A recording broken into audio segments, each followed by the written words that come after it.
Hello students, कैसे हैं आप लोग। जैसा कि पॉलिनोमियल पार्ट 1 में आपने देखा कि पॉलिनोमियल में हम किस तरीके से डिवाइड करते हैं। आज पॉलिनोमियल पार्ट 2 में कहीं उससे ज़्यादा इम्पॉर्टेंट है।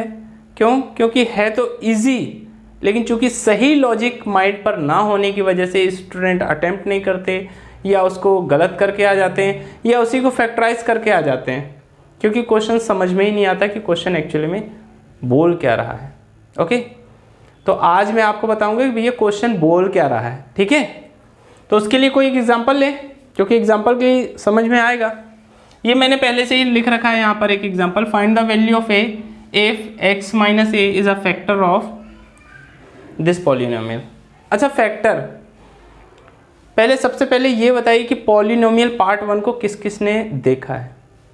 भाई यदि देखे होगे तभी समझ में आएगा बब्बू, नहीं तो समझ में नहीं आएगा। क्यों? क्योंकि जब तक आपको फैक्टर नहीं मालूम होगा कि फैक्टर पॉलिनोमियल का है तो कैसे है, तब तक तो कोई मतलब ही नहीं है। ठीक है ना, तो पॉलिनोमियल पार्ट 1 जरूर देखें, तब तो आपको फैक्टर समझ में आएगा। ओके चलिए, जिसने पॉलिनोमियल पार्ट 1 देखा है उनको कोई दिक्कत नहीं है, वो कर लेंगे। ये क्या है? x माइनस ए इस पॉलिनोमियल का फैक्टर है। x माइनस ए इस पॉलिनोमियल का क्या है? फैक्टर है। तो सबसे पहले हमें कुछ नहीं करना है, x minus a equal to 0 कर दीजिए। तो x की वैल्यू आपके पास आ गई क्या? a। x की वैल्यू क्या आ गई? a। कुछ भी नहीं करना है भैया, जो ये फैक्टर बोल रहा है कि ये इसका फैक्टर है, तो x की वैल्यू इस पे पुटअप कर दो और इक्वल टू में 0 रख देना, इक्वल टू में 0 रख देना। ठीक है, तो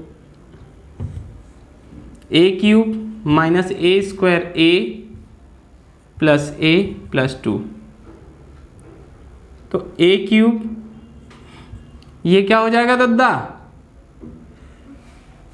आ रहा हो समझ में?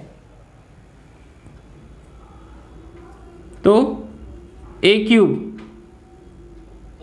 पावर 2 पावर 1, बेस इक्वल है तो पावर ऐड हो जाती है। ठीक है,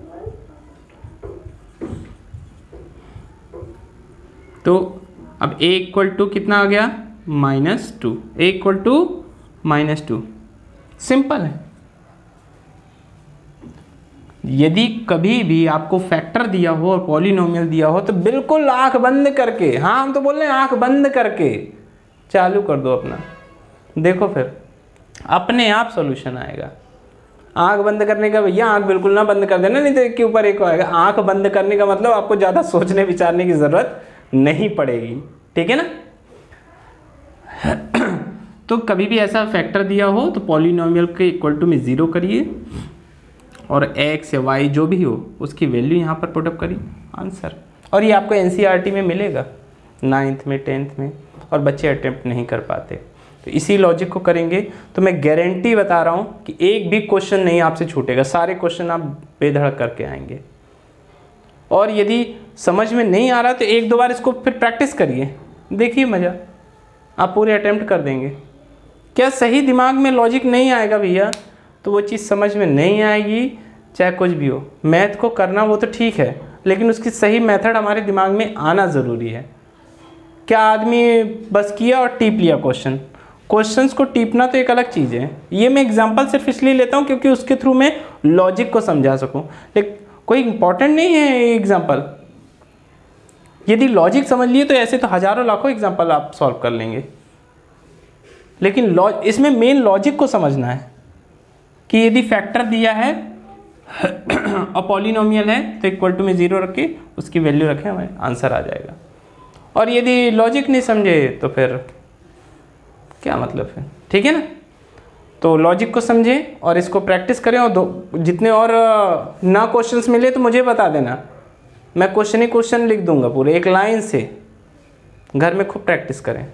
ओके, तो कैसा लगा वीडियो और क्या डाउट हैं ये ज़रूर मुझे बताएं, और इसको आगे और फॉरवर्ड करें, सब्सक्राइब करें। ठीक है, थैंक यू।